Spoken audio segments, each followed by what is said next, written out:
access to education, but more is being cut every single day from schools, kindergarten, preschool, elementary, high school, colleges. And it makes one think, wow, in this economic crisis, there must be such a destruction of wealth. There must be such a poverty existing in our economic system. There must be so little to go around that we all have to tighten our belts. But that's a fiction, because the biggest corporations have just posted record profits. The banks have plenty of money. The rich have plenty of money.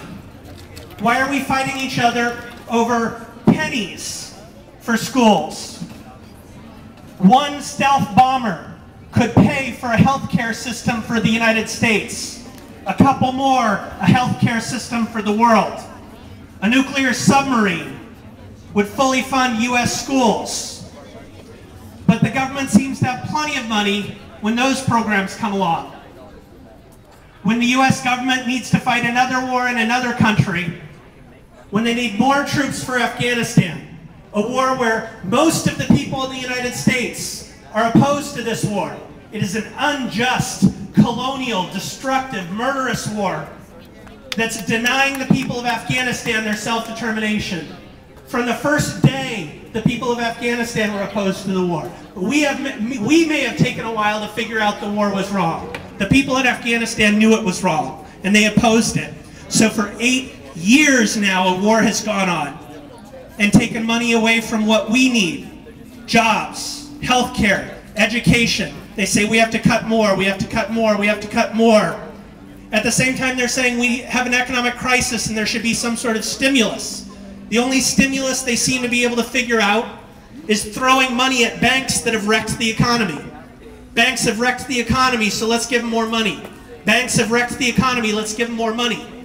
Wouldn't it be a stimulus program to take money and put it into education so that all of the young people who are unemployed could go back to school? That seems like that would reduce unemployment. Would it really take so much money to have a jobs program so that those people who don't go back to school can have decent jobs at a decent wage? Wouldn't it help the economy to have a jobs program where we fully fund health care so that there could be enough nurses in hospitals? So that there could be enough medicine for people who need it? So that there could be preventative care so that people aren't going to the emergency room because they don't have health care coverage and now they have a medical emergency that could have been taken care of 6 months ago or a year ago? The money is there. And we voted in November to bring in a group of people that would do something about that. When people voted for Obama, when people voted Democrats in by a landslide, they didn't say, can you please tinker with the war in Iraq and Afghanistan so that it'll maybe look a little better?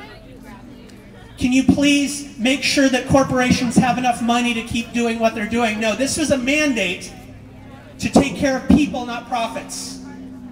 To build a more just society. We voted in record numbers to put people in office that are not doing what we asked them to do. And so we have to ask ourselves, should we wait another 2 years? Will we wait another 4 years? Or 6 years or 8 years? Maybe 112 years from now, there will be so many Democrats in office that they can actually accomplish something. Or do we maybe do something else? Do we take action?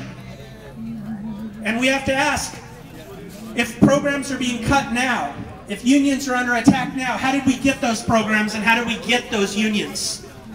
Public school was a utopian dream by social justice activists 100 years ago. 100 years ago, there was no such thing as public school. Public school was not a right.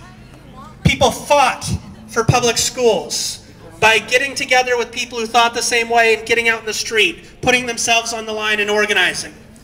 We have weekends because people fought to organize unions. They stood together at great sacrifice and at great risk. We built unions so that you could have a 12-hour day and then a 10-hour day and then an 8-hour day. We fought for those things. And now the economic crisis is undoing that. Where theoretically the legal limit is an 8-hour day, but we have 2, 3 jobs to pay our bills. We're getting unpaid, we're not getting paid for the overtime that we're working. Or we don't have access to enough jobs and we're trying to pay all our bills off a part-time job while another person is trying to pay all their bills with 3 part-time jobs. We can do better than this. But it doesn't seem that the banks and corporations and the politicians that they've purchased can do better. They seem satisfied. It doesn't seem that they even want to try to do better. So it seems like we have a pretty urgent call that we have to get out in the streets and organize and demand from them what they seem to not be able to figure out, what could be so easily implemented. School is not expensive. It doesn't need to be expensive. Healthcare does not need to be expensive. We could have a healthcare system that the rest of the world could admire and try to emulate. But instead, we have one of the worst of the industrialized world, and US pharmaceutical companies are destroying the health systems of other countries. They're suing other countries when those countries try to have generic drugs that are cheaper. And so that they can make more money, they kill people so that other countries will have to pay full price for their pharmaceuticals. We can do better than this. But we can't do better than this if we leave them in charge. We cannot leave the thieves in charge of the bank. We have to not only get active and get organized, but have an agenda where we're taking things over because we couldn't do worse than they can.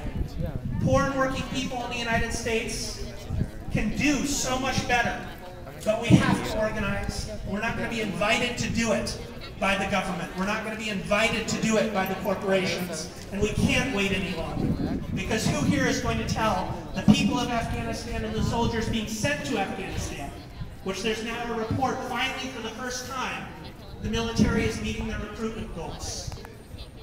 Now that unemployment is officially at 10%, unofficially at 20%, now they can recruit enough people. Did people suddenly become more patriotic?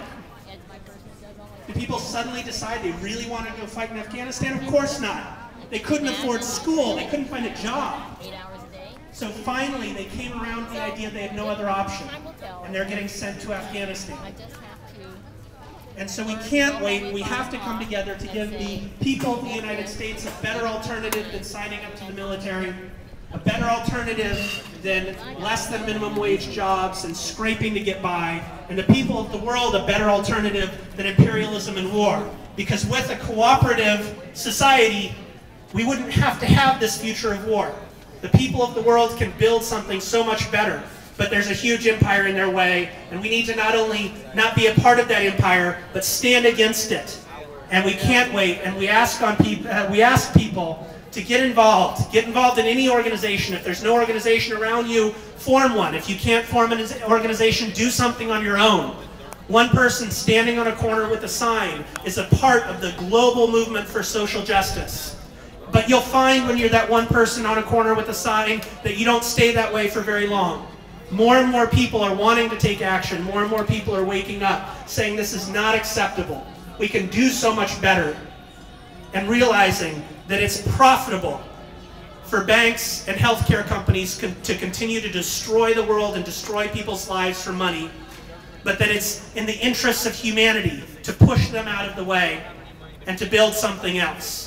So again, I ask you to join us in the struggle against every single cutback. Every union that goes on strike, every union that has an organizing drive, we need to be with them. If only so that we can learn what a union is, so that we can unionize our job sites. But it's not just for that, because those unions need our help so badly. But with that solidarity, we can build something so much more powerful than just stopping this cutback or winning that union struggle. We can build a community and a country that we and the people of the world deserve. Thank you. Thank you. Hey, bravo!